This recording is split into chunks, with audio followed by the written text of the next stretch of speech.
Buenas tardes, soy Daniel Villegas, director de LISA Institute. Hoy me acompaña Jordi Serra del Pino, uno de los principales referentes en prospectiva, inteligencia y estrategia a nivel nacional y a nivel internacional. Como siempre digo cuando presento a Jordi, una de las claves de por qué le consideramos un referente es que no se ha quedado en el plano académico investigador, sino que constantemente ha estado y está vinculado a la realidad empresarial, a la realidad institucional, lo cual le permite poder aterrizar y hacer práctica y útil todo lo relacionado con la prospectiva, la planificación estratégica o la inteligencia. Su actividad se desarrolla en tres ámbitos que se retroalimentan entre sí: la investigación, la docencia y la consultoría. La investigación, por un lado, le permite crear y mejorar técnicas y métodos, como ahora hablaremos de ello largo y tendido. La docencia le permite validar que se pueden aprender e interiorizar estos mismos conceptos y cuál es la mejor forma de explicarlos. Y la consultoría le habilita para poder ponerlo en práctica en el mundo real de las empresas y las instituciones, mejorando a su vez las dos anteriores. Y por eso esta triada de ámbitos en los que desarrolla su actividad, en mi opinión, pues le hacen un muy buen profesor, un muy buen investigador y también un muy buen consultor, y no es porque esté delante. A nivel académico, para que el que no lo conozca, se licenció en Derecho en la Universidad de Barcelona y posteriormente hizo un máster en Ciencia Política especializado en futuros alternativos y prospectiva en la Universidad de Hawái, en Estados Unidos. En el ámbito profesional ha creado, liderado y gestionado centros de prospectiva en múltiples ámbitos, tanto en el sector público como en el sector privado. En la actualidad es subdirector del Center of Postnormal Policy and Future Studies, ubicado en Reino Unido, por poner un ejemplo, entre otras actividades que lleva a cabo. A nivel docente, además de ser profesor en Blanquerna, Universidad Ramon Llull, es profesor del Máster Profesional de Analista de Inteligencia del LISA Institute y profesor coordinador del curso de Prospectiva y Análisis Estratégico, tanto del nivel 1 como del nivel 2. Todos ellos con inscripciones abiertas en lisainstitute.com. Jordi, bienvenido. Como siempre, es un placer tenerte aquí conectado con nosotros. Muchas gracias, bien hallado. Informaros que Jordi, al igual que otros expertos en prospectiva, en análisis de inteligencia, en estrategia, participa como profesor en el Máster Profesional de Analista de Inteligencia, que empieza en 13 días, su próxima edición. Como sabéis, es un máster completamente online, interactivo, tanto con profesores y expertos como Jordi, como también con otros compañeros, alumnos de diferentes países que forman parte del máster y con los que se comparte unidad de inteligencia durante todo el máster. El objetivo de este máster profesional, con doble titulación universitaria, es preparar a profesionales que tengan o potencien un pensamiento crítico avanzado, capacidad de leer entre líneas, analizar hechos complejos, tratar de pronosticar y anticiparse, una de las funciones que tiene la inteligencia y con la que se pisa o comparte con la prospectiva, como veremos a continuación, tratar de anticiparse a hechos, a escenarios o intentar por lo menos monitorizarlos y dibujarlos para dar soporte a la toma de decisiones. Todo eso es lo que se aprende, entre otras cosas, en este máster. Para conseguirlo, como decía, se crean unidades de inteligencia compuestas por unos 5 alumnos en las que se desarrollan escenarios profesionales reales donde los alumnos tienen que ir aplicando lo que les enseñan los profesores y mentores del máster. Aprovechando que Jordi es profesor, aprovecho para preguntarle por qué, Jordi, crees que es esencial trabajar en equipo para la producción de inteligencia o en particular en el ámbito de la prospectiva. Sí, a ver, en realidad no tiene mucho misterio. Tenemos que pensar... Vaya, perdón, hoy parece que haya salido del sanatorio de tísicos. Me van a tener que disculpar. A ver, ¿qué pasa? Que el presente siempre es un objeto complejo. Y cada día más, porque nuestra realidad cada vez es más compleja. Por tanto, a menudo lo que necesitas es articular, urdir equipos pluridisciplinares, ¿no? Pluridisciplinares, perdón. Equipos que permitan abordar el objeto que tenga ese análisis desde perspectivas diferentes. Al fin y al cabo, siempre digo lo mismo, si para comprender mínimamente el presente necesitamos toda esta batería de disciplinas, ciencias y saberes, pretender acceder al futuro desde una o unas pocas, pues es un poco ingenuo, ¿no? Como la capacidad de todos de ser genios del Renacimiento con polímatas, con muchos conocimientos, cada vez es más complejo, pues una manera es trabajar en equipo. Es por ello que al final nuestros másteres son totalmente interactivos, son totalmente prácticos y tratamos de fomentar, a imagen y semejanza de cómo hacen las mejores empresas y las mejores instituciones, la colaboración, la cooperación, la complementariedad entre alumnos con diferentes backgrounds formativos y profesionales, personas que tengan esquemas mentales completamente pues, digamos, heterogéneos para contribuir a esa discordia intelectual, a esa competición sana de debate y de compartir impresiones, con el objetivo de reducir esos sesgos cognitivos que al final son el principal enemigo de cualquier analista. Y eso lo Sí, conseguimos... no, Perdón, perdona, Jordi. te he Sí, interrumpido. sí. Acaba, No, acaba. no, no. Adelante, adelante. No, lo que iba a decir es que a veces eso se percibe como una dificultad añadida, ¿no?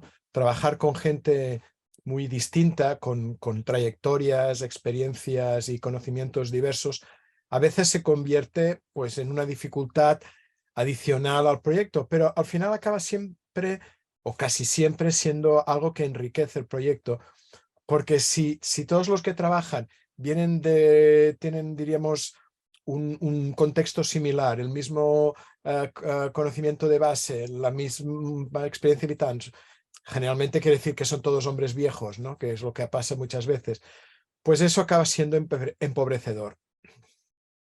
Totalmente. De hecho, aprovechamos las entrevistas de admisión no solo para validar la idoneidad de los candidatos al máster, sino que también para hacer una serie de preguntas que nos permiten posteriormente asociar a esos alumnos en las mejores unidades donde van a desarrollarse mejor por esa complementariedad que apuntas, ¿no? Intentamos mezclar hombres y mujeres, personas de diferentes edades, gente que tenga experiencia profesional en ámbitos muy, muy dispares, que hayan estudiado cosas muy diferentes, de letras, de números, siempre alguien que domine varios idiomas, porque es importante, en inteligencia, y también personas que dominen, alguna persona que domine el mundo de Internet, de la investigación online, del OSINT, como se hace en la realidad de la inteligencia o de cualquier unidad de análisis que se precie en el mundo profesional, ¿no?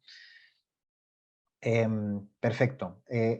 Como decíamos, la prospectiva, igual que la inteligencia, es una disciplina que no debería aplicarse únicamente a nivel institucional, sino que es un activo, yo diría, a disposición de cualquier profesional que aprenda la metodología, que se conciencie sobre su uso y que la aplique, ¿no? En tu opinión, Jordi, después de tantos años dedicados a esta disciplina, ¿a qué roles profesionales crees que le podría aportar más valor profesionalizarse y utilizar estas técnicas y métodos de análisis prospectivo? A ver, de entrada, actividades o perfiles cuyo trabajo tiene una trascendencia de futuro clara, ¿no? Pues podríamos estar hablando, por ejemplo, urbanistas, arquitectos, ingenieros, en según qué caso, diseñadores,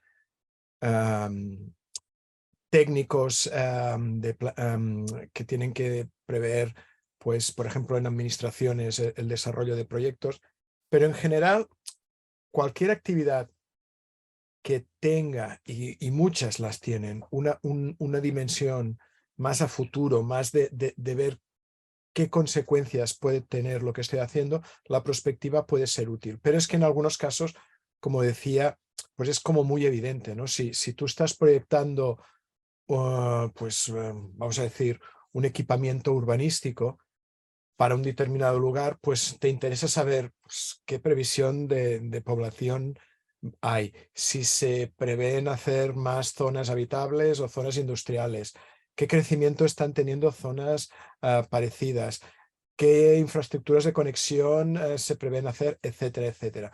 Porque al final eso es lo que puede marcar el éxito o el fracaso de tu trabajo. Por tanto, los roles profesionales sería una larga lista de aquellos que podrían Sí. beneficiarse de la prospectiva. De hecho, a ver, hay unas profesiones o unos estudios, vamos a decirlo así, que no tienen una vinculación clara con unos perfiles muy definidos. No hay mucha oferta, o perdón, mucha demanda de trabajo para prospectivistas. Sí, salen a veces, pues, jefe de previsión, jefe de anticipación, técnicos. En realidad no hay mucho. Pero en cambio, el aprender estas técnicas, que es un poco como hacer inteligencia, te capacita para poder asumir una variedad de roles, ¿no? Al final, supongo que me lo vas a preguntar en algún punto, tanto la inteligencia como la prospectiva, ¿qué intentan hacer? Pues generar conocimiento para un objetivo predeterminado.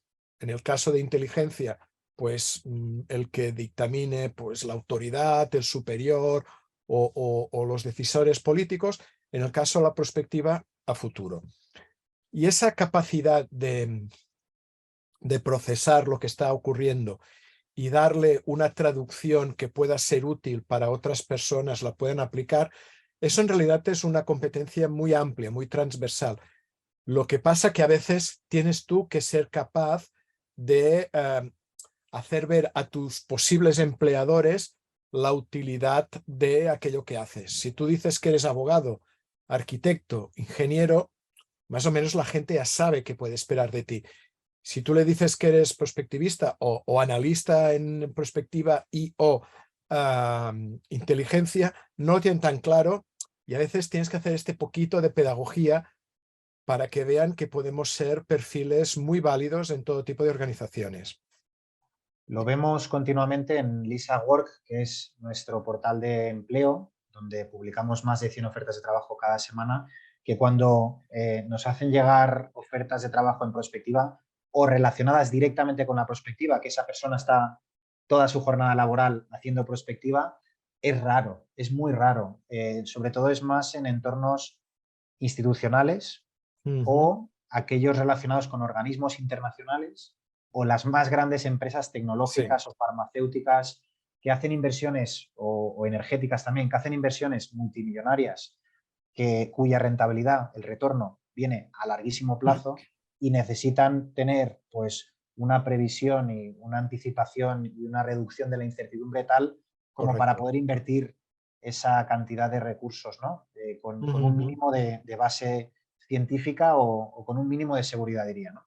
Entonces es raro, pero en efecto cada vez estamos viendo más ofertas de trabajo que son el grueso, donde se indica, se valoran conocimientos en análisis estratégico, en análisis Claro. prospectivo, en análisis de inteligencia, como complemento a la base que deba tener esa persona de otro ámbito, de relaciones internacionales, de criminología, de seguridad, arquitectos, abogados o cualquier otra disciplina. De modo que al final es una disciplina que es un genial y muy buen complemento para cualquier persona, sobre todo en puestos de gestión, en puestos Sí, directivos, porque son los que más decisiones toman. Entonces, cuanto mejor entiendan cómo se hace todo esto mejor, y luego personas cerca de los que deciden, ¿no? Personas que sí. asesoran, que hacen consultoría, a grandes rasgos es lo que nosotros vemos en las ofertas de trabajo. No sé si eso te, te resulta coherente con... Sí, sí. A ver, fijaros, no sé, hasta no hace tanto, uno de los perfiles que abundaban más en puestos de gerencia eran ingenieros. Al final, los ingenieros, ¿por qué pueden ser buenos gerentes? Vamos a decirlo así. Porque aprenden a pensar de una determinada manera. Es decir, más allá de los conocimientos técnicos, lo que aprenden es a estructurar cualquier tema desde una perspectiva que les permite procesarlo y proponer alguna solución.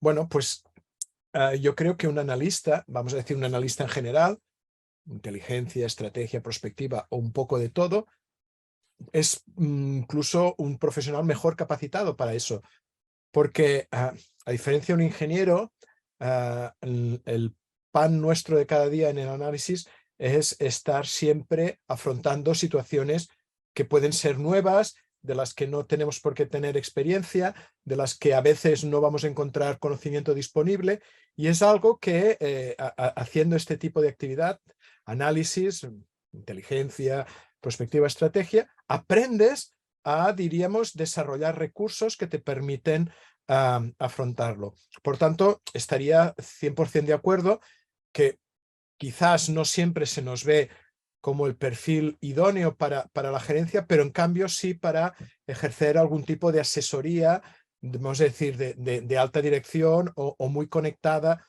con lo que pueden ser la toma de decisiones al más alto nivel en cualquier organización. También es un motivo relacionado con lo que hablamos, que el máster profesional de analista de inteligencia tiene dos itinerarios. Uno, dedicado más al ámbito de la seguridad y la defensa, porque tradicionalmente quizás ha sido un ámbito que ha aplicado más todo esto, todo lo relacionado a la inteligencia, a la prospectiva, a la estrategia, sobre todo en el ámbito militar, pero no únicamente, a nivel gubernamental, no solo en seguridad y defensa, sino en economía, en política exterior, en muchas áreas o ministerios se suele aplicar la prospectiva, la inteligencia, mejor o peor, pero se suele hacer. Quizás con otros nombres, pero se intenta, Sí. por lo menos hacer. Y tenemos otro itinerario que es el de inteligencia competitiva, que es un poco más el enfocado para empresas que, por suerte, pues hay cada vez más empresas que tienen al menos alguien que sabe hablar de estos temas con propiedad y que tiene formación específica, ¿no? Es un poco por eso que tenemos esta bicefalia en el máster para tratar de cubrir estas dos segmentos de mercado específicos.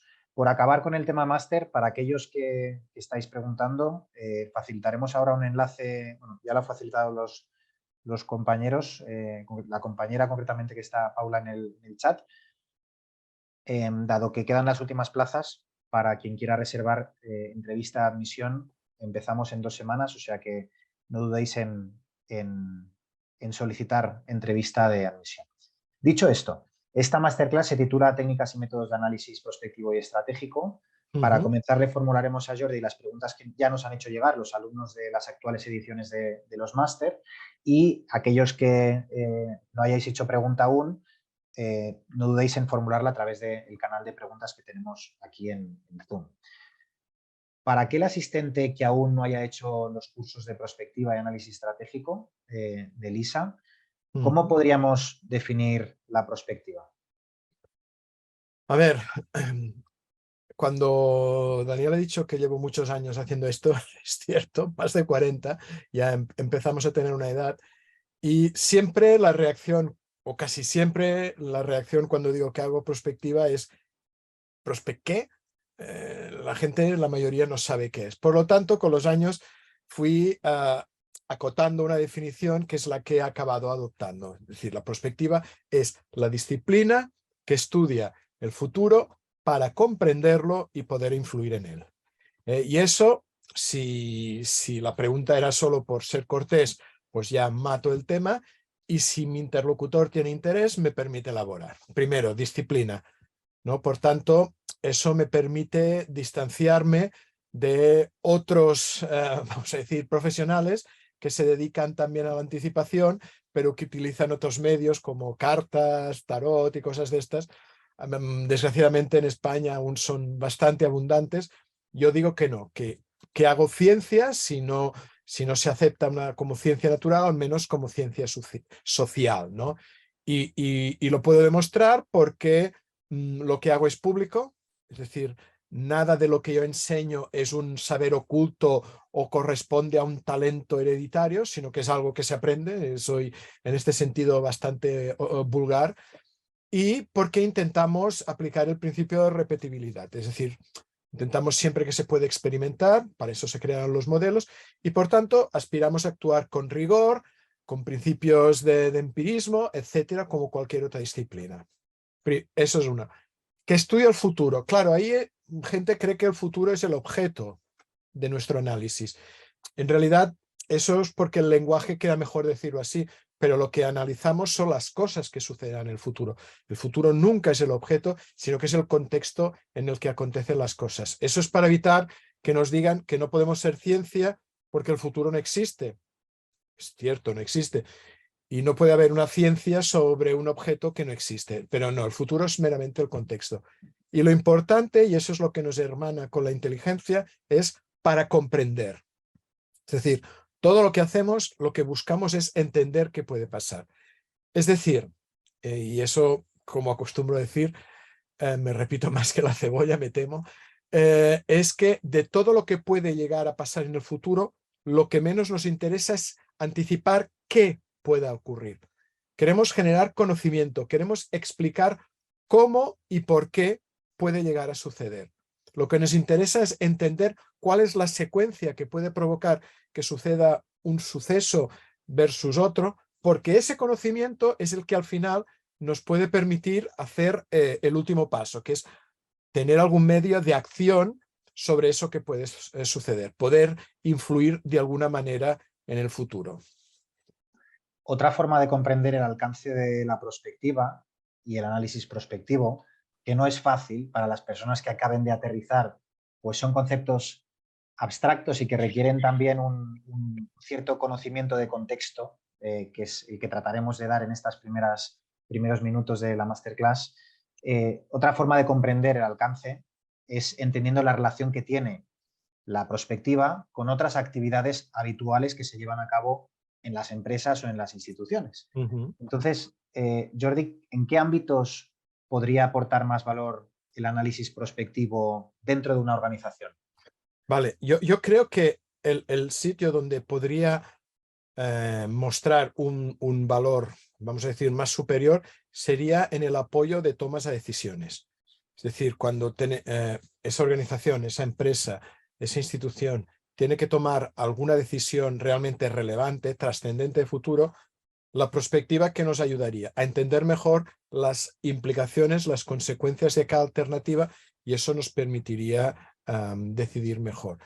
Cuando hay que planificar, la planificación a veces, de una manera equivocada, se cree que es un sinónimo de la prospectiva, y no. Es decir, en realidad parece que vayan de lo mismo, pero no. En prospectiva intentamos abrir nuestro conocimiento del futuro. En planificar nos concentramos en conseguir un objetivo predeterminado. Al final, la planificación va de presente. Es decir, lo que queremos hacer en la planificación es ordenar la actividad en el presente, sí, para conseguir un objetivo futuro, pero en realidad ese objetivo futuro ya nos ha venido empaquetado. Cambio, en prospectiva tienes que estar siempre, de alguna manera, pendiente de los cambios que pueden suceder. Y la estrategia es un poco lo que puede hacer de puente entre las dos actividades, ¿no? Siempre digo que la prospectiva es como intentar dibujar el mapa de un territorio nuevo que estamos descubriendo, pero claro, tener el mapa no siempre te da toda la información que necesitas para saber cuál es la ruta que puede ser más conveniente, más adecuada para ti. Eso te lo da la estrategia. La estrategia te ayuda a valorar, a poner en relación pues el contexto, vamos a decir, los clásicos conceptos de amenazas y oportunidades, con tu propia circunstancia, fortalezas y debilidades, ¿no? Y cuando la estrategia te ayuda a discernir, a decidir cuál es el camino, la planificación te ayuda a, diríamos, prever todo lo necesario para conseguir pues, que ese trayecto, que ese viaje, que ese desplazamiento sea exitoso. Entonces, a veces se entiende que son como sinónimos o como actividades más o menos solapadas. No, en realidad son actividades muy complementarias, sí, pero diferentes. No se entendería la planificación sin estrategia y la estrategia sin planificación. Por el Bueno, símil que has puesto del mapa, en principio no se entendería una sin la otra. Mi pregunta es, no se debería entender tampoco la estrategia sin perspectiva. A ver, te tendría que decir que sí, pero la experiencia me demuestra que a veces se hace estrategia de una manera muy burda. Es decir, se reúne el director general con 2 o 3 personas de su confianza, deciden vamos a hacer esto el próximo quinquenio y para allá que van, ¿no? A ver, yo creo que la manera más sensata de abordar esta actividad es combinándolas. Si tú estás intentando, pues yo qué sé, mejorar el posicionamiento de tu empresa, tú te puedes marcar el objetivo de pues, tener una cuota del 40% del mercado de tu actividad. Vale. Pero para eso necesitas saber si ese mercado puede cambiar, porque igual tú estás apostando por una tecnología que está en riesgo de quedar obsoleta en poco tiempo. Em, em, es, me estoy haciendo viejo y acabo siempre usando los mismos ejemplos. En Barcelona, aquí, en una de estas ciudades cerca de Barcelona, en Cornellá, hay un museo del agua. La Compañía de Aguas de Barcelona ha creado un museo donde puedes ver pues, cómo se gestionaba, se procesaba el agua, y hay una sala donde ves 2 grandes bombas bueno, 2 máquinas para bombear agua a la ciudad.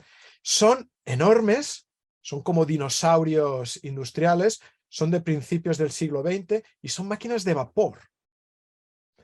En ese momento ya existían motores eléctricos y con otras tecnologías, pero la compañía de aguas apostó por el vapor porque creía que al ser una tecnología más madura, era más fiable. ¿Qué pasó? Que ahí están, siguen funcionando, pero en realidad se quedaron desfasadas muy rápido.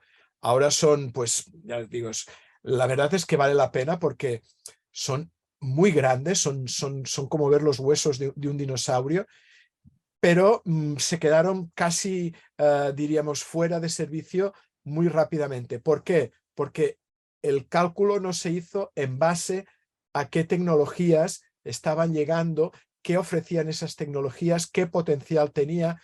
Pues no sé, igual en lugar de comprar las 2 máquinas de vapor, pues igual hubiesen tenido que combinar una de vapor con otra eléctrica, igual pues la jugada les hubiese salido mejor, ¿no?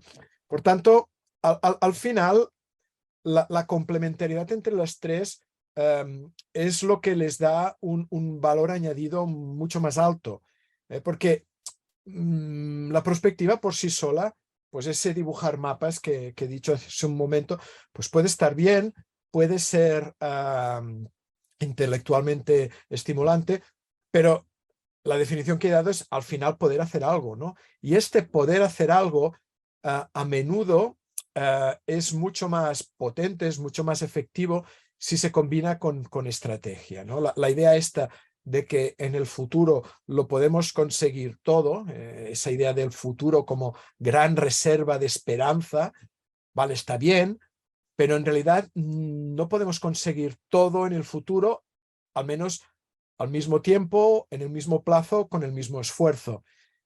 Y hay cosas que igual tenemos que entender que para conseguirlas necesitan más trabajo, necesitan una planificación más detallada, necesitan una inversión mayor o que son mucho más contingentes porque dependen de cosas que no podemos controlar.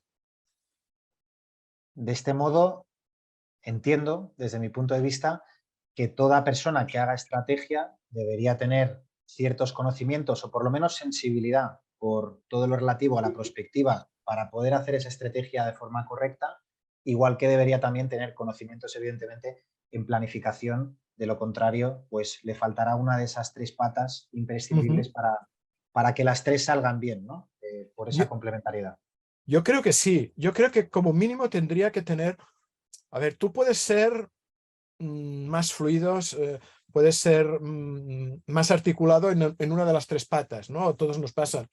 Mi pata fuerte es la prospectiva, ¿no? Pero saber un mínimo de las otras te ayuda porque sabes que al final, pues igual hay cosas que tú te estás empecinando a conseguir desde tu pata que se pueden hacer más fácilmente desde otra. Igual esa otra pata te puede proporcionar cosas que a ti te va a resultar muy complicado de obtener, ¿no? ¿Qué pasa? Que a veces en las organizaciones pues quieren ahorrar un poco demasiado, ¿no? Bueno, pues tenemos este que ya nos lo cubre un poco todo.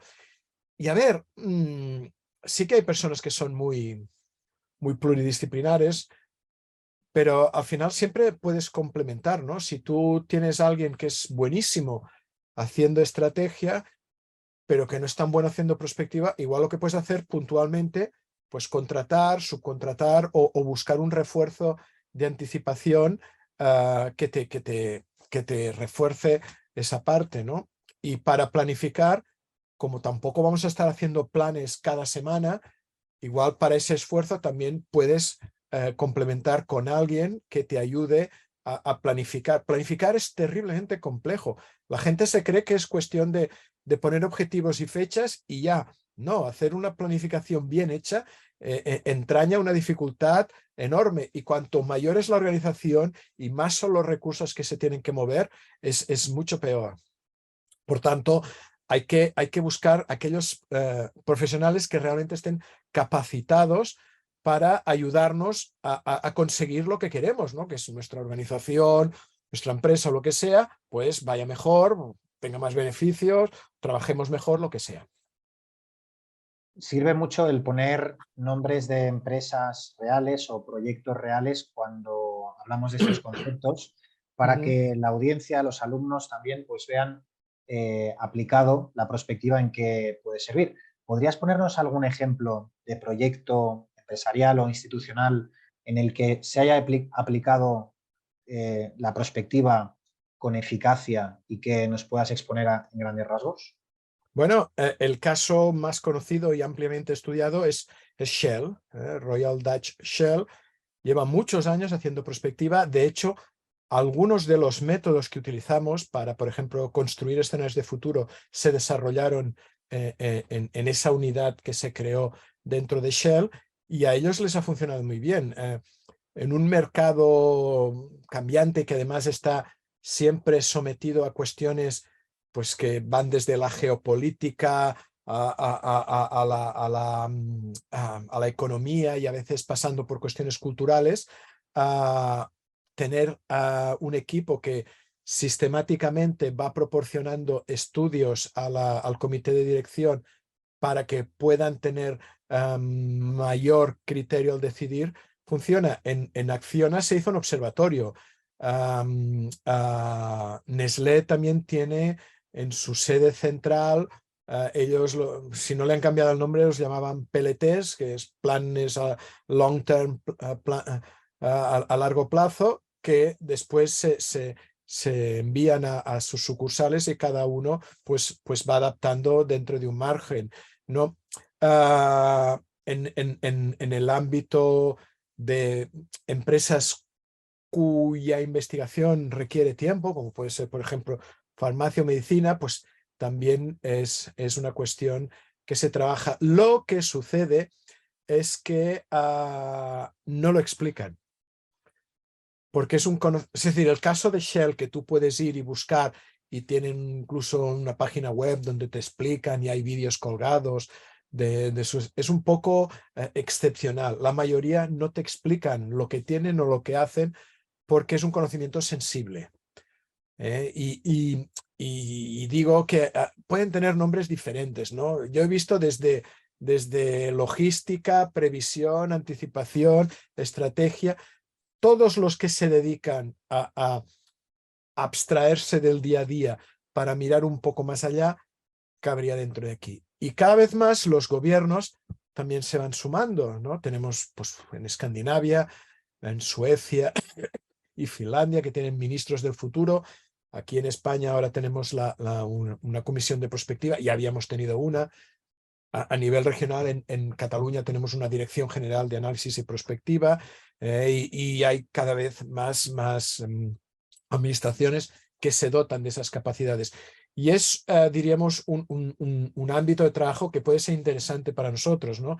Porque el tipo de acción o de actividad que se nos pide es un poco diferente, ¿no?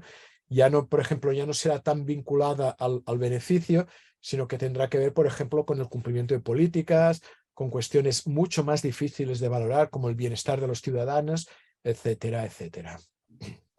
Desde LISA, aunque estamos planificando la publicación en estos próximos meses, venimos colaborando en un proyecto de prospectiva, que de hecho hemos participado junto con Jordi, para la OTAN, en particular en un grupo de trabajo en el que lo que estamos haciendo es crear un manual donde destacamos las principales técnicas, métodos de análisis prospectivo, de foresight, que le llaman, de análisis Sí. estratégico también, para dotar a todos los analistas de los países miembros de la OTAN de un lenguaje común, de unas técnicas que se apliquen de forma homogénea, con el objeto de poder comparar casos de uso específicos, investigaciones y análisis con analistas de diferentes países, ¿no? Crear ese cuerpo de conocimiento, esa doctrina, con tal de arrojar un poco más de luz al sector de la prospectiva. Permíteme que te haga un inciso ahora, porque, bueno, primero, para alguno que pueda pensar que esto de que trabajemos con el sector de defensa o de seguridad, que igual no es deseable, bueno, la prospectiva, como tantas otras disciplinas, fue creada originalmente en el ámbito militar. Por tanto, no, no es que ahora nos hayamos corrompido, pervertido. Mucha parte de la prospectiva que utilizamos nació para alimentar las decisiones de las Fuerzas Armadas, principalmente americanas. Dicho esto, el tema de nombres, ¿no? Porque eso a veces también genera un poco de confusión a personas neófitos que llegan a este campo y se encuentran que hay muchas etiquetas, ¿no? En inglés, la que era la etiqueta originaria y la que se utilizó más durante muchos años era Future Studies. Después, para forzar el tema de la alternatividad, sería Futures Studies. En inglés los adjetivos no llevan ese, pero bueno, se hizo esto para forzar la pluralidad, y a veces ahora se habla de futures, sin más, ¿no? Siempre, los anglos siempre acortando todo lo que pueden, ¿no? En Europa, por contra, siempre se habló de prospectiva. Prospectiva es una palabra que acuñó un ingeniero francés, Gaston Berger, y le dio siempre este carácter de una disciplina eminentemente normativa. Los Future Studies al principio incluso defendían que era posible estudiar el futuro sin influirlo. Esto hoy día yo creo que no se lo cree nadie, pero bueno, en ese momento se vendía de esta manera. En Europa no, en Europa decía, es que no tiene ningún sentido estudiar el futuro si no es para influir en él. No estamos jugando el Trivial Pursuit aquí. Y entonces, durante muchos años, la prospectiva de matriz francesa dominó el ámbito europeo, sobre todo en la Unión Europea. Durante muchos años la Unión Europea tenía me parece que era una célula de prospectiva. ¿Qué pasó? Que esa célula, digamos, trabajando de una manera muy opaca, y la comisión cada vez estaba más descontenta. Y en los años 90 surge Blair como la gran esperanza blanca de la intelectualidad, vamos a decir, progresista en Europa, y Blair dice, bueno, yo tengo una cosa que se llama foresight, que me va como un tiro, ¿no? Foresight en realidad es mutatis mutandis, future studies, incluso bastante prospectiva. Pero los que trabajan en el ámbito más de la consultoría saben que las etiquetas son importantes, porque eso a veces defiende o delimita un poco tu terreno frente a otros, ¿no? Entonces los ingleses advocaron por foresight, y como encontraron una manera de aplicarla que funcionaba bastante bien, entonces ya la prospectiva que como que cayó en desgracia, y ahora todo tenía que ser foresight. Las cosas se han equilibrado un poco. Entonces, en el ámbito anglosajón encontraréis muchas referencias por foresight, muchos programas académicos, incluso Strategic Foresight. Es exactamente lo mismo que Futures, o programas que se pueden encontrar aquí en Europa de prospectiva. Los franceses, el tema de la prospectiva estratégica lo tienen muy trabajado, muy bien trabajado. Ellos incluso tienen otra etiqueta que es prospectiva territorial, que sería un poco como, salvando distancias, la inteligencia competitiva, es decir, un tipo de prospectiva muy vinculada a un territorio y siempre con ese matiz estratégico. Pero al final, en esencia, todo se se resume en lo que decía antes, la capacidad de generar conocimiento, vamos a decir, útil o aplicable, pues para cuestiones a futuro. Perdona, que me he salido un poco de Para programa. nada, creo que es interesantísimo y las etiquetas son importantes, no solo para comprender lo que estamos hablando, sino también aquel que haga búsquedas e investigue sobre el tema en otros idiomas, conviene saber cómo buscar Sí, esa información, porque si no, no la encontraríamos. O sea que es muy sí, pedagógica la explicación. porque además Foresight no tiene traducción en lenguas románicas. Mm, Es, sí, es decir, el proyecto este de la OTAN le pusieron la etiqueta de Foresight porque está coordinado por la OTAN y demás y por eso se lo pusieron, pero en ya. efecto, dependiendo del autor, de la nacionalidad del mismo o de la escuela donde haya estudiado, pues va a predominar más un concepto o el otro. Te quería De preguntar, hecho, Jordi. si me perdonas la batallita, hay una historia buenísima. Una de las primeras obras que se generó en esta transición de la prospectiva al Foresight fue un manual, se llama Foren, es por Regional Foresight.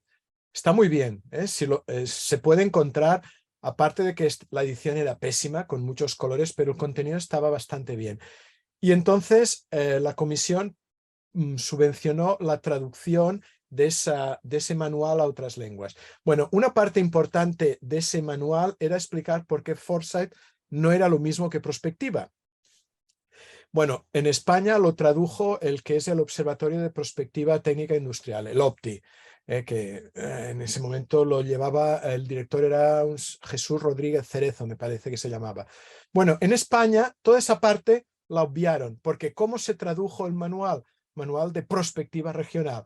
Claro, entonces incluir una parte en la que explicaban por qué la prospectiva no es lo mismo que la prospectiva no tenía ningún sentido. Es una cuestión que después lo hablamos, porque fue una época que trabajé con Jesús y le dije que me parecía una decisión excelente porque al final la lógica de las luchas de poder asociadas a etiquetas a veces solo hace que confundir la materia en la que trabajamos. Perdona, ¿eh? No, entendido.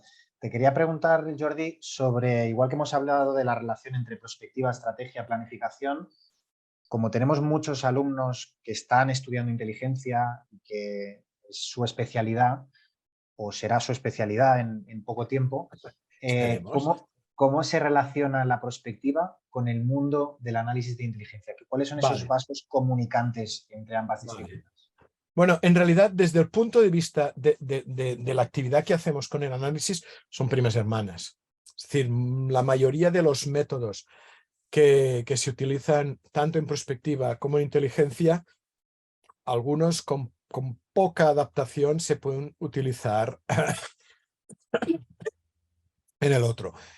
¿Qué pasó? Que la inteligencia tuvo un momento de crisis importante, ¿no? Sobre todo a raíz de esa época en la que boom, cae el muro, después al cabo de un tiempo el 11 de septiembre y después la primavera árabe. Todo errores clamorosos desde la perspectiva de la inteligencia tradicional. Y entonces se ponen como locos a buscar otros enfoques, ¿no? Y fue el momento en que, por ejemplo, se hablaba de la inteligencia preventiva. Lo que pasa es que en inglés se decía no preventive, preemptive, ¿no? Que era una cosa muy obscura porque se basaba todo en la especulación. Y entonces alguien dijo, bueno, y en los ámbitos de perspectiva y estrategia hay algo. Y ese es el momento en que, por ejemplo, yo, como otros tantos, pues llegamos al ámbito de la inteligencia porque se nos invita, ¿no? Y a ver, hubo un momento que parecía que la prospectiva iba a salvar el día, ¿no? ¿Qué método de prospectiva nos puede ayudar a hacer mejor inteligencia? Y yo rápidamente me di cuenta que no. A ver, que no, lo que podía aportar la prospectiva no era tanto una mejora metodológica, que bastante problema tenemos con intentar hacer lo que queremos hacer, sino más bien una cuestión actitudinal, ¿no? Entonces acuñé el concepto de inteligencia proactiva, ¿no? La idea esta de qué manera podemos hacer inteligencia para no solo anticipar lo que puede pasar, sino en algunos casos incluso provocar aquellos cambios que nos interese. Al final, lo que es esencial es que tú como analista tengas muy claro en qué momento, qué método estás utilizando en cada momento. Perdón. Eso es un poco como esas personas que tienen esos bancos de trabajo, que tienen pues todos ahí muy bien colocados martillos, destornilladores, alicates. Pues tú tienes que ser muy consciente de que para eso necesitas un martillo. Para lo otro, un destornillador. Igual tú te manejas mejor con unos que con otros, pero tú tienes que saber que para cuestiones específicas te viene mejor uno que el otro. Entonces, por ejemplo, el ciclo de inteligencia, ¿no? Esta idea de que al final no es tan importante por dónde empiezas el análisis, sino tu capacidad de ir pasando todos los estadios, ¿no? Definición de objetivos, captación de información, generación de inteligencia, comunicación. Eso es buenísimo, porque eso te sirve para casi todo. De hecho, hay mucha gente que hace inteligencia que no sabe que hace inteligencia, ¿no? ¿Qué te permite hacer la prospectiva? Pues, por ejemplo, en ese momento en que estás intentando conseguir información o estás intentando generar ese conocimiento, esa inteligencia, igual te puede dar alguna capa de valor adicional en el sentido de potenciar tu mirada a futuro. Las técnicas de inteligencia no están específicamente pensadas para la anticipación, la prospectiva sí. Entonces, al final, lo que es importante es que tú como analista tengas una buena base, vamos a decir, metodológica. Que tú sepas lo que haces en cada momento y que, aunque igual no lo domines por igual, pues tú sepas que para determinadas cuestiones, pues hay herramientas. Yo, por ejemplo, no me considero capacitado para diseñar modelos matemáticos. No es mi fuerte, pero cuando los he necesitado, he buscado colaboradores, aquello que decíamos antes de los equipos, para que me ayuden en esto, porque en algunas ocasiones los modelos son muy potentes. Y acordémonos, por ejemplo, cuando la COVID, cuando íbamos todos como pollos sin cabeza intentando saber qué pasaría, los primeros que empezaron a entender cómo se comportaba el virus fueron los que hacían modelos matemáticos. Es decir, gente que se miraba esa cuestión desde una perspectiva que no tenía nada que ver con la medicina o la sanidad, fueron los primeros que entendieron el comportamiento del virus con el que estábamos enfrentándonos en ese momento. Has hablado de banco de herramientas, has hablado de técnicas, de métodos. ¿Podríamos categorizar de algún modo las técnicas y métodos que se suelen utilizar en prospectiva? Sí, hay bastantes clasificaciones. Vamos a hacer un poco las categorías más importantes, más relevantes. De entrada, se acostumbra a diferenciar, a distinguir entre métodos exploratorios y métodos normativos. También se les llama métodos linterna, métodos faro. Cuando tú adoptas un enfoque exploratorio, estás intentando ver qué conocimiento puedes obtener de toda tu experiencia, vamos a decir personal y colectiva, todo el conocimiento que se ha ido acumulando para entender qué puede pasar en el futuro. Y la idea es como el de la linterna es muy gráfica, ¿no? Porque es un poco como cuando entras en un sitio que no has estado nunca, vas con una linterna y tú desde tu punto utilizas la linterna para intentar ver qué es lo que tienes delante, por dónde tienes que ir. Pero de igual modo que la linterna, cada vez que enfocas algo, otras partes quedan oscuras. Tú te puedes concentrar en ese camino, te puede venir muy bien, pero en realidad nunca estás iluminando toda la zona, toda la habitación al mismo tiempo. Por contra, los métodos normativos es: no me preocupa tanto qué pueda suceder, me concentro en lo que quiero conseguir, ¿no? Y entonces, de alguna manera, lanzo como un hito, como una baliza que actúa como el faro, ¿no? En el mar, ¿no? Los navegantes veían un faro, pues sabían, cuidado, ahí puede haber peligro o estamos más o menos cerca de la tierra. Entonces, es otro tipo de conocimiento. El faro te ayuda a trazar rumbos. El otro te ayuda a ver qué puedes tener por delante. No son ni mejor ni peor, son complementarios. No depende. Si tú quieres hacer estrategia, igual en algún punto vas a necesitar más el normativo, porque si el director dice que tenemos que conseguir esto, vamos a ver hasta qué punto eso es posible. Si estás en un momento en que realmente no sabéis qué es lo que tenéis por delante, entonces te viene mejor el exploratorio. Otra clasificación, en función de si son métodos cuantitativos o cualitativos. Claro, los métodos cuantitativos tienen una cuestión que generan confianza.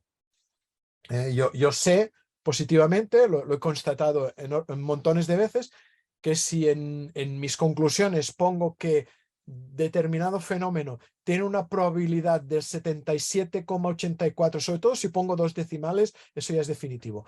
Eso genera mucha más convicción, la gente se lo cree más que si digo que la propiedad es, la probabilidad es alta, ¿no? Los números generan una confianza que las palabras no generan. Pero no siempre es posible. No siempre disponemos de datos. Si yo intento hacer un trabajo sobre cuál puede ser el impacto de una inteligencia artificial autoconsciente en el gobierno de un país, no voy a encontrar muchos datos. Voy a tener que hacer otra cosa, voy a tener que trabajar con este tipo de inputs cualitativos, voy a tener que buscar gente que esté investigando en ese campo, gente que haya teorizado, igual activistas, igual, yo qué sé, diseñadores, igual gente un poco marginal, autores de ciencia ficción, quién sabe, que igual son los que me pueden dar los datos, ¿no? A veces también se habla de métodos sistémicos. Es decir, métodos en los cuales tú partes siempre de la premisa que aquello con lo que trabajas lo conceptualizas como un sistema. Y eso a veces es un problema, porque, vamos a decir, una vez trabajé en el tema de servicios sociales aquí en Cataluña.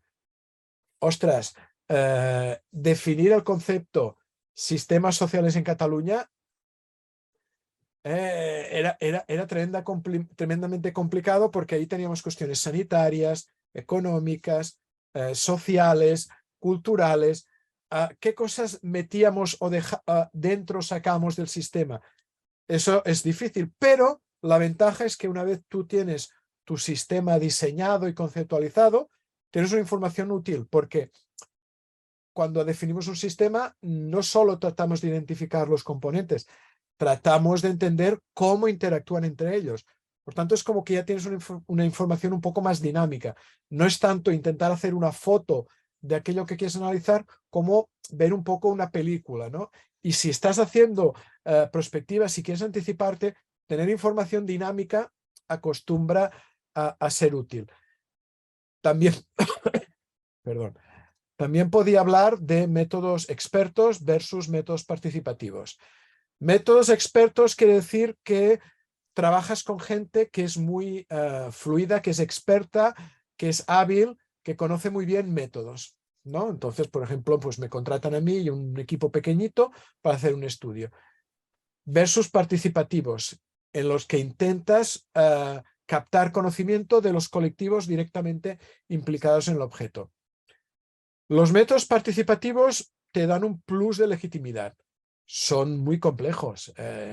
La participación tiene muy buena prensa, pero es difícil de narices. Hoy día conseguir que la gente te participe en proyectos cuesta mucho trabajo y no siempre te participan los que te interesan, ¿no? Generalmente los que más participan son los elementos más polarizados que tienden a sesgar bastante lo que trabajas. Pero en cualquier caso, hay métodos. Si tú, por ejemplo, estás trabajando pues, con una organización no muy grande y quieres que todos participen en determinadas tomas de decisiones, eso es posible, ¿no? Hoy día cada vez más, ¿qué se utiliza? Pues aplicaciones de algoritmos porque eso te permite hacer encuestas abiertas, ¿no? Claro, encuestas abiertas cuando las tenías que procesar a mano, tela marinera, pero si utilizas algún tipo de algoritmo o de apoyos de inteligencia artificial muy básica, lo simplifica. Por tanto, al final quedaros con la idea de que métodos los hay a montones. Lo que siempre va a ser importante, y no sé si ahora te piso alguna pregunta, Daniel, es tener muy claro por qué estamos haciendo prospectiva y no otra cosa, porque a veces la gente se confunde, Y aún más importante, ¿para qué? ¿Qué queremos conseguir? Si no tenemos estas dos respuestas muy claras, mi consejo es no os metáis en prospectiva, porque la probabilidad de que algo os estalle en la cara es alta. Si queréis hacer análisis, estas preguntas siempre son esenciales. Si queréis hacer prospectiva, son, vamos a decir, trascendentales, esenciales. Sí, los para quién, los para qué, los por qué, al final son fundamentales en inteligencia también porque determinan y cambian la deriva del análisis que tenemos que llevar a cabo, las técnicas, los métodos, los recursos que se utilizan. Perfecto, pues queda, yo creo que has dibujado un índice muy representativo de todas las técnicas y tipos de técnicas y métodos que hay. Evidentemente no podemos tratarlas todas en una masterclass como esta, ni entrar en detalle, ¿no? Para eso ya tenemos los cursos de prospectiva o el máster, donde se puede de forma práctica entrar en más detalle, ver los pros, contras de cada una de ellas, las ventajas, desventajas, cómo se complementan entre sí, porque ninguna de ellas es la panacea, sino que se deben contrarrestar unas a otras también dependiendo de los recursos. Pero quería hacerte una pregunta que creo que Venga, sí que es muy relevante en relación a los marcos temporales, ¿no? En la vale. actualidad, fruto de la industrialización, las disrupciones tecnológicas, la globalización, provocan que el mundo sea un entorno buca en asteroides, ¿no? Cada vez más buca y faltan siglas, ¿no? Como siempre digo, a volatilidad, incertidumbre, complejidad, caos. En épocas anteriores de la historia de la humanidad, ¿crees que era más fácil hacer prospectiva que ahora? Sí. De hecho, y si me permites, ya sabes que yo la etiqueta que utilizo en lugar de buca es posnormal. Yo estoy trabajando en la teoría de los tiempos posnormales, pero evidentemente era mucho más fácil. Es decir, ah, cuando el desarrollo era más lento, cuando la vida de tu padre era un buen indicador del tipo de vida que tú te podías encontrar, anticipar, era mucho más sencillo. Eh, Me parece que era Gaston Berger, hablaba de que cuando la vida era como una carreta tirada por bueyes en una llanura, anticipar era fácil, porque tenías mucha perspectiva, lo veías venir todo con tiempo. Ahora es como conducir un coche que cada vez va más rápido en una carretera de montaña, ¿no? En la que si te equivocas cuando tomas la curva, pues puede tener consecuencias. Claro, ¿y eso qué hace? La hace más difícil. Es mucho más difícil hacer prospectiva hoy día, tienes muchas más probabilidades de equivocarte que antes, pero al mismo tiempo es mucho más necesaria, porque siguiendo con el símil de conducir en la montaña, si todo lo fías a tu capacidad de reflejos, de girar lo suficientemente rápido cuando te tengas la curva encima, bueno, siempre hay la posibilidad de que te acabes equivocando. Si tú tienes como lo que tiene lo de los rallies, ¿no? Un roadmap que te va diciendo la próxima a la izquierda, la otra a la derecha, la siguiente es más abierta o más cerrada, eso puede ser la diferencia entre despeñarte o poder continuar, ¿no? Por tanto, sí, es más difícil, pero hay una definición de esto de postnormal que me vas a permitir que la exponga, que es, cuando hablo de postnormal es como de prospectiva, nadie sabe quién es. Y yo siempre digo, cuando los datos son inciertos, los valores en disputa, las apuestas altas y las decisiones urgentes. Esto estoy seguro que a muchos les suena, ¿no? Porque dicen, caray, se parece bastante a mi vida, ¿no? No tengo toda la información. Sé que hay un conflicto importante de intereses y de valores. Sé que nos jugamos bastante y me lo están pidiendo para ayer. Bueno, pues si alguno tiene esa sensación, esos son los tiempos posnormales, ¿no? Por tanto, la trascendencia de hacer prospectiva es mucho más acuciante. Alvin Toffler, cuando escribió El shock del futuro en el 71, él decía que al final lo importante de hacer prospectiva no era tanto acertar lo que va a ocurrir exactamente, como desarrollar la capacidad de ver el futuro en escenarios alternativos. Porque incluso si acaba sucediendo algo que tú no has previsto, esa disciplina de haber estado pensando, si pasa esto, haré esto, si pasa esto otro, haré esto otro, eso siempre hace que tus tiempos de reacción mejore sensiblemente. En términos de temporalidad, la prospectiva, como decíamos, trata de incrementar la comprensión de ese futuro, ya sea con futuros alternativos o con los ejemplos que hemos puesto. Y una pregunta muy habitual es ¿cuántos años o cuántas Vale. décadas es Sí. asumible analizar y estudiar desde la prospectiva en el contexto normal actual? Vale. A ver, ahí siempre tenemos un problema, porque la gente tiende a buscar futuros cercanos. La prospectiva funciona mejor a medio y largo plazo. Entonces, si te piden hacer algo a 5 o 10 años, pues lo haces, porque al final pues todos tenemos que trabajar y ganarnos la vida. Pero generalmente el corto plazo está muy, muy influenciado por el presente.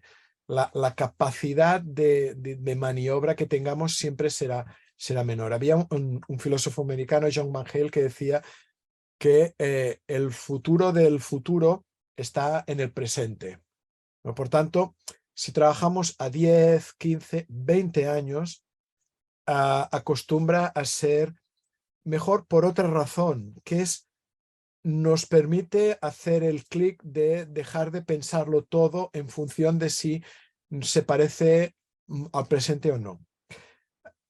Es un ejercicio que les propongo a todos. Dense cuenta que muchas veces lo que tendemos a utilizar como criterio, como criterio para valorar el grado de probabilidad de un futuro es lo mucho o poco que se parezca al presente. De una manera muy inconsciente tendemos a asignar mayor grado de probabilidad a aquello que se parece más a lo que estamos viviendo. Bueno, eso no tiene por qué ser así. Si alguna cosa hemos aprendido con la pandemia es que nuestra vida puede dar un vuelco de 180 grados en semanas, en pocas semanas. Por tanto, en talleres de futuro, por ejemplo, acostumbro a trabajar a 20 años. A veces lo que me acaba dando el taller no estoy seguro que realmente sea 20 o a menos, pero eso hace que los participantes pierdan un poco el temor a decir algo muy alocado y se concentren puramente en anticipar. Y eso es importante porque los plazos se pueden trabajar después. Sobre todo si entramos en ese análisis de lo quiero hacer, qué tengo que conseguir, entonces es cuando tienes que trabajar los plazos. Si tú estás intentando definir una imagen, un escenario de futuro, entonces despreocuparte un poco de si el futuro estará más o menos determinado, condicionado por lo que está sucediendo ahora, te puede venir bien. Pero, ¿qué os vais a encontrar? Que si cuanto más pegada estrategia estáis trabajando a 5, quizás 6, 7 años, difícilmente se hace estrategia más largo plazo, no tiene mucho sentido. Si estáis trabajando más en futuro, 10, 15, 20 años. Pero bueno, hay gente que trabaja a plazos más largos. Hay el instituto del año 3000 que ya veis, no se ponen por poco. Cada vez es más habitual que los analistas tengan perfiles híbridos, Uh-huh. que no solo dominen el análisis como tal de su disciplina, análisis económico, análisis político, análisis de seguridad internacional o la disciplina o temática que estén acotados a analizar, sino que necesitan ser pues como una navaja suiza, disponer de conocimientos en Sí, dirección y planificación, en obtención, sí, en indexación, en análisis, en técnicas y sí. métodos, en difusión, en el área de comunicación. Ningún analista puede ser analista si no sabe comunicar sus resultados, sus conclusiones. En tu Bueno, opinión, ¿cuál es, aunque es poco habitual, es habitual, que hay muchos analistas que no sepan, por desgracia, pues comunicar adecuadamente y por muy buenos analistas que son, no sí. llega al decisor la información o ese conocimiento o inteligencia correctamente diseñado o redactado, ¿no? La pregunta, Jordi, es, seguro que se lo están preguntando más de un asistente, si yo quisiera ser un experto en prospectiva, ¿qué Ujú. conocimientos o qué habilidades son más importantes que yo adquiera? Y si puedes priorizarlas, pues seguro que será de más utilidad. Vale, es una pregunta con trampa, porque si tú quieres, por ejemplo, conseguir un título, lo más probable es que allí donde te lo ofrezcan, ese conocimiento de prospectiva se apoye en otra disciplina. Por ejemplo, el máster que yo fui a hacer en Hawái, el título oficial es en ciencia política, pero el departamento me reconoce una especialidad que se llamaba futuros alternativos, ¿no? La suerte es que el programa ahí en ese momento era un programa que llevaba tiempo trabajando y el director Jim Dator había conseguido establecer una red. O sea, yo hice cursos en comunicación, hice otro en urbanismo y todos me computaban, ¿no? Eso en nuestras universidades a veces es más complicado de hacer, pero vamos a encontrar programas vinculados a economía. En Europa uno de los más conocidos es en Finlandia, la Turku School of Economics, pues lleva muchos tiempos y una vez te metes ahí, la economía no es tan importante, pero están dentro de un departamento de economía. Había en Buffalo, en Nueva York, me parece que era en urbanismo, en Houston también era ciencia política, en Australia, ahí hay algún programa en esto Strategic Foresight, y entonces combinan. Yo, por ejemplo, donde doy clase es un grado de Relaciones Internacionales. Y esto de las relaciones internacionales tiene una ventaja que también es otra de estas cosas que exponemos a muchas materias a los alumnos, porque no hay una demanda de relacionista internacional, y por tanto, como les exponemos a muchas cosas, alguien como yo, que es un tipo raro que explica prospectiva en tiempos postnormales, pues resulta que encajamos, ¿no? Yo creo que al final lo que tienes que tener es una base de conocimiento en algún campo medianamente sólido. O sea, mi formación originaria era derecho, jurídica. ¿eh? Ciencias sociales funcionan porque es muy difícil hacer ciencia social solo. Aunque hagas sociología, vas a tener que incluir temas de economía, de antropología, de política. Las ciencias sociales funcionan bien. Los temas de urbanismo, ingenierías, incluso economía, esos acostumbran a darte una base potente en temas más de métodos cuantitativos, ¿no? E incluso en algunos casos, pues te permiten desarrollar capacidades en temas de modelización. Pero al final, yo siempre digo lo mismo. A mí, para hacer prospectiva, me ha servido mucho más saber un poco de muchas cosas que no saber mucho de unas pocas. Es decir, esa obsesión de la academia en especializarnos, eso es fatal para hacer análisis, porque al final, cuando nos especializamos, ¿qué pasa? Pues estamos cambiando, estamos renunciando a perspectiva por profundidad. Profundizamos, pero como que al profundizar nos vamos estrechando, estrechando, estrechando la mirada. Vamos a saber un montón de ese punto, pero nos vamos a perder muchísimo más del contexto. Y algo les voy a decir, todos los cambios realmente importantes nunca suceden en el centro de un ámbito, se dan en la periferia.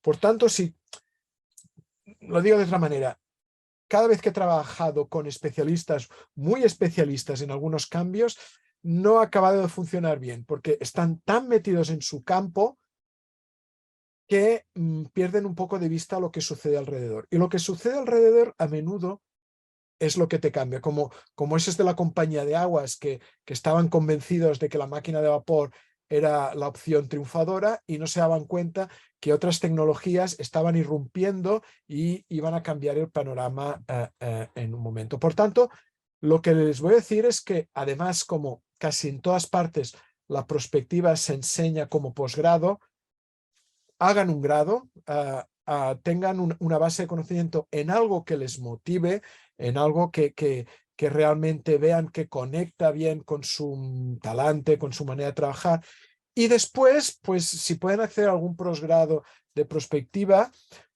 todo eso que tendrán.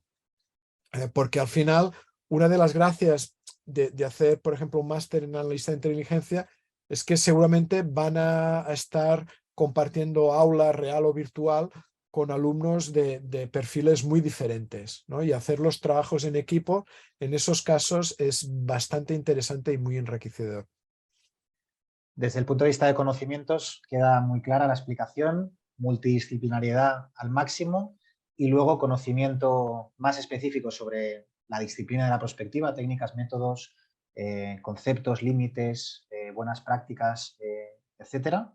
Y desde el punto de vista más de las habilidades, sí que hay un alumno que está preguntando acerca de cuál debería ser el perfil psicológico o de rasgos de personalidad más adecuado para decir, bueno, yo encajo con un Yeah. buen analista prospectivo.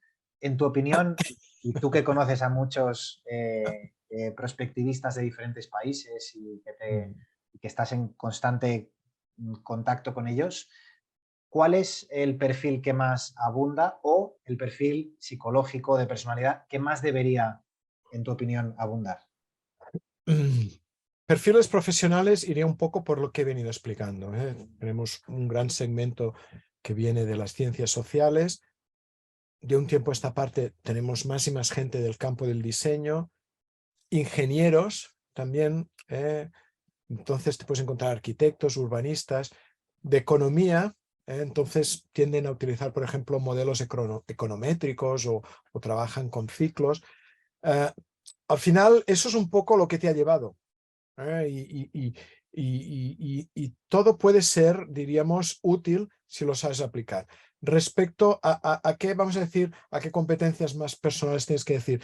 Pues me acuerdo de mi profesor en Hawái, Jim Dator, que lo primero que me dijo es que si quería ser prospectivista futurist, que es la palabra en inglés, lo primero que tenía que hacer es desarrollar piel de rinoceronte, ¿no? Porque vamos a hacer algo que a menudo es incomprendido.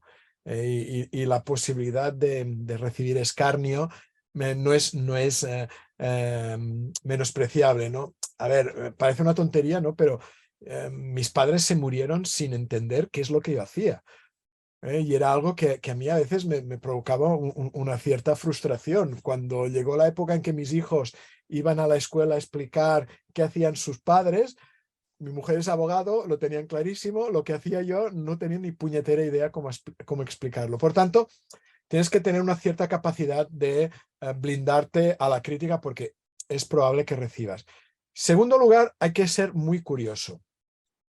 Hay que tener un interés por cosas muy diversas. Es decir, tener la capacidad de que te interese tanto cosas de un ámbito como de otro, porque al final nunca sabes en qué vas a acabar trabajando. Yo me acuerdo una época en mi vida que estaba simultaneando un proyecto con los Boy Scouts de aquí de Cataluña, al mismo tiempo con un proyecto de máquinas tragaperras o jackpot, ¿no? o tragamonedas que dicen en Sudamérica, y otro proyecto con ganadería ovina en Chile.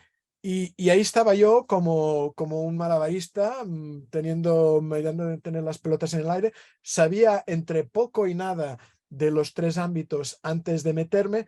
Por tanto, tienes que tener una capacidad de sumergirte rápido en el tema que estés trabajando.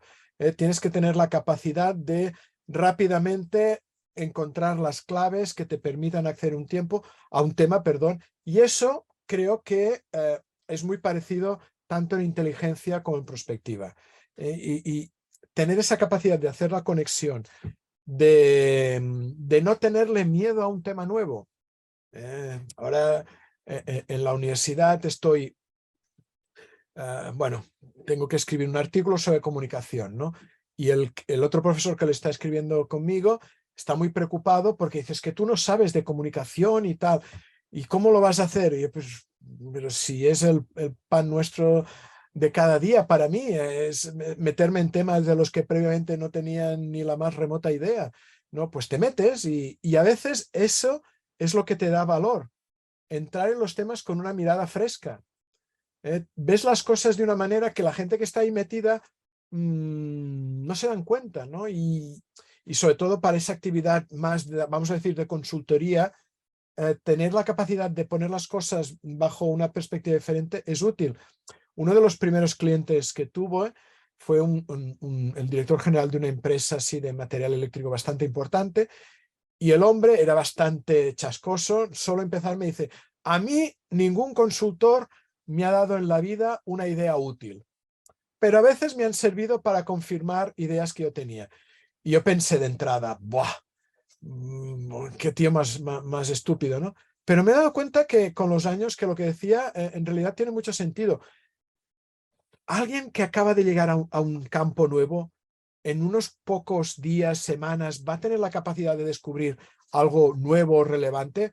Hombre, yo creo que, siendo sinceros, no es una probabilidad muy alta.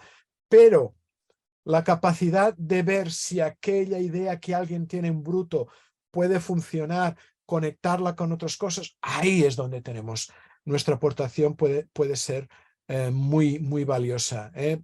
Pretender que vamos a cambiar el mundo, que vamos a descubrir, a reinventar la rueda o la sopa de ajo, yo creo que un poco de humildad sería al final un último rasgo que nos va a hacer mejores profesionales.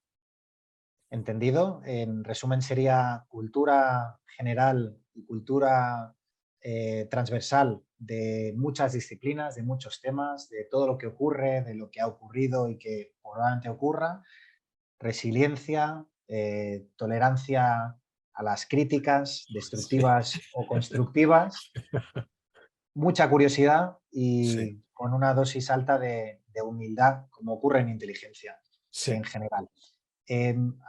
Paso a hacer algunas preguntas que creo que se han repetido y que son interesantes, pero vamos a ir acabando.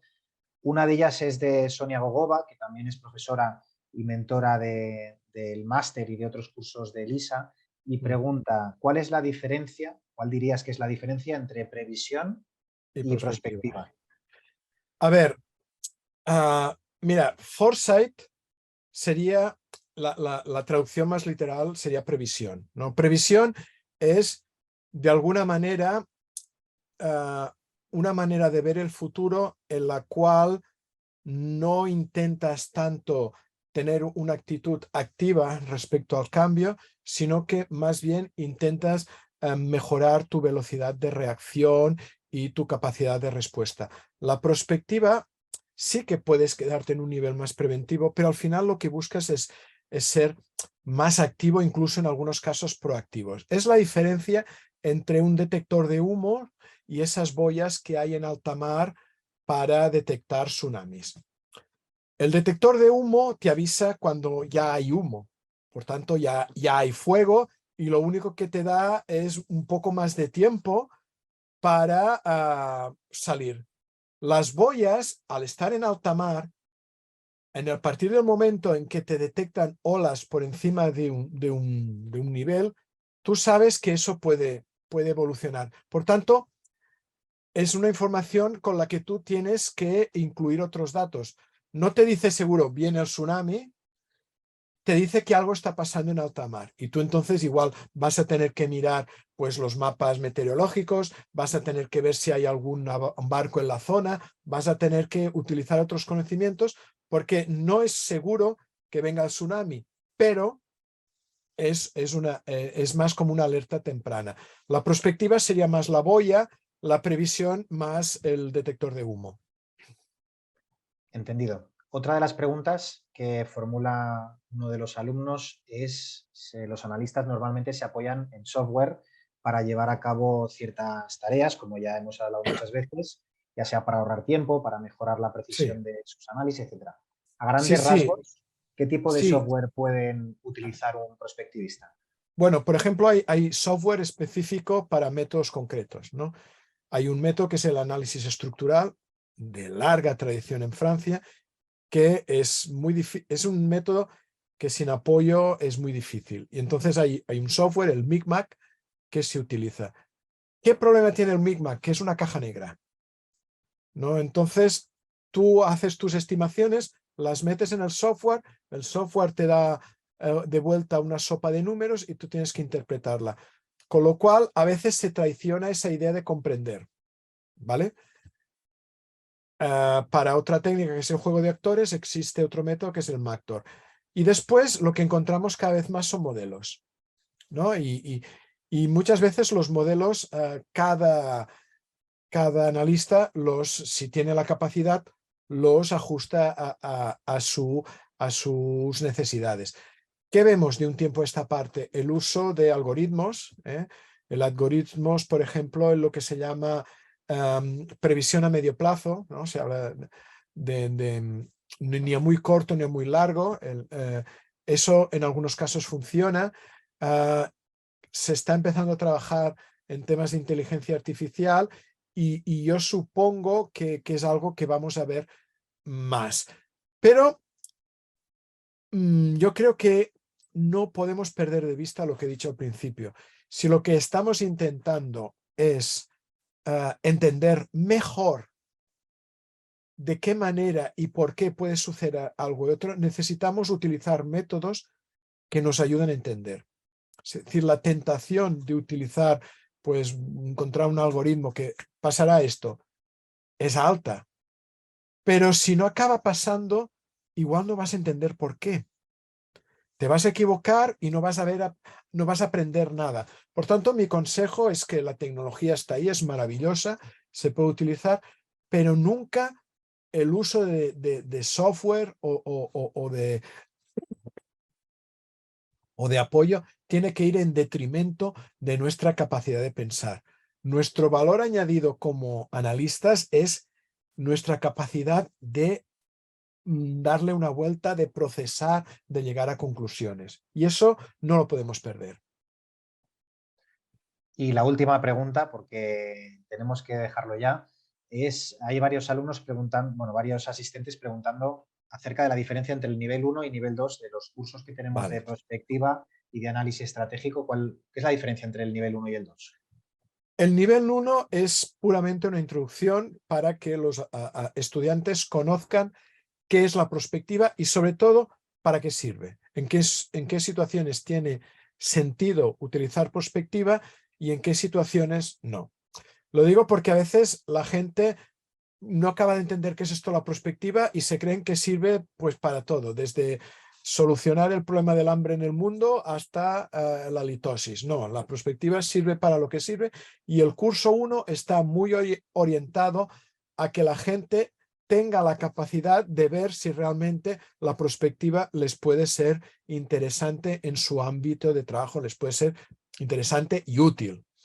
Y el curso 2 es el primer curso en el que empezamos a desarrollar métodos. Por tanto, la gente que pasa al curso 2, al curso avanzado, empieza a hacer prospectiva con algunos de los métodos básicos, que eso a veces tiene mala prensa, ¿no? Parece que si es básico no es muy bueno. No, a ver, los métodos básicos son básicos por una razón. Son básicos porque con ellos puedes hacer muchas cosas.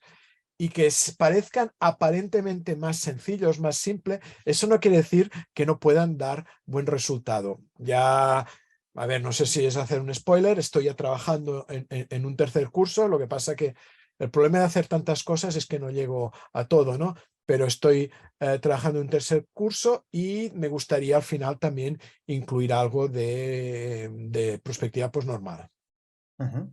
En efecto, en el segundo nivel, los estudiantes van a hacer un trabajo aplicado a una temática de su interés, a poder ser Sí. dentro de su empresa o institución, y Jordi les acompaña en este sentido para que puedan desarrollar esa metodología prospectiva aplicada a un caso de uso de interés propio, personal de Sí, su sí. De hecho, yo banco. creo que en algunos casos el trabajo que proponen es algo que están haciendo en su propia organización.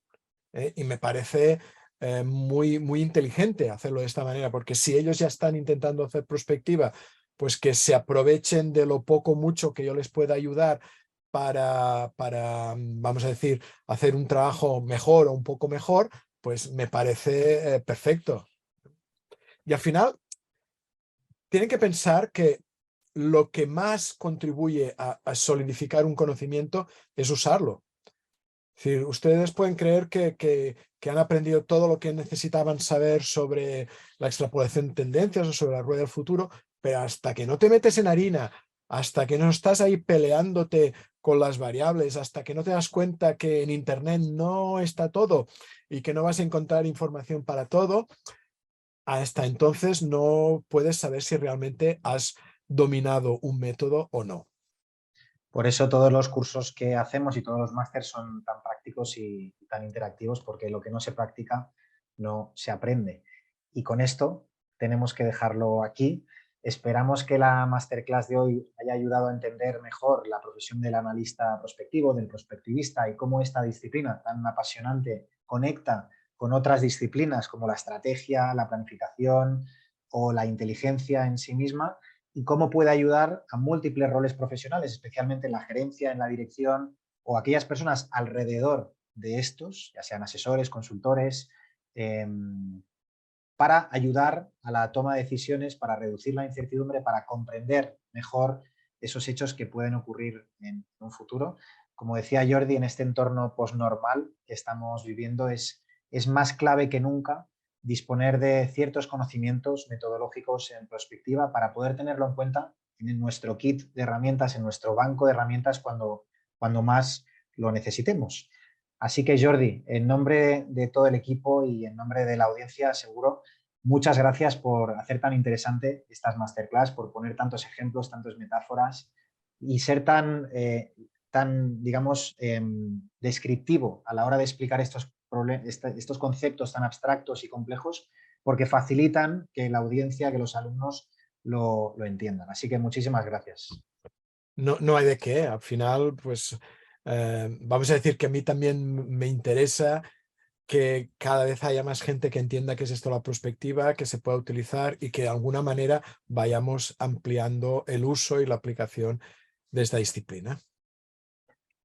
Para aquellos que estáis preguntando, recordaos que los cursos que estábamos hablando de prospectiva tienen inscripciones abiertas, están disponibles en designstil.com, y aquellos interesados en el máster profesional de analista de inteligencia, también no os olvidéis que esta es la última semana, la semana que viene es la última que haremos entrevistas de admisión para poder empezar el máster el próximo 13 de marzo.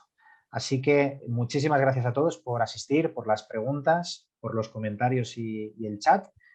Nos vemos en la próxima masterclass. Os deseo un feliz día, cuidaos mucho y hasta pronto.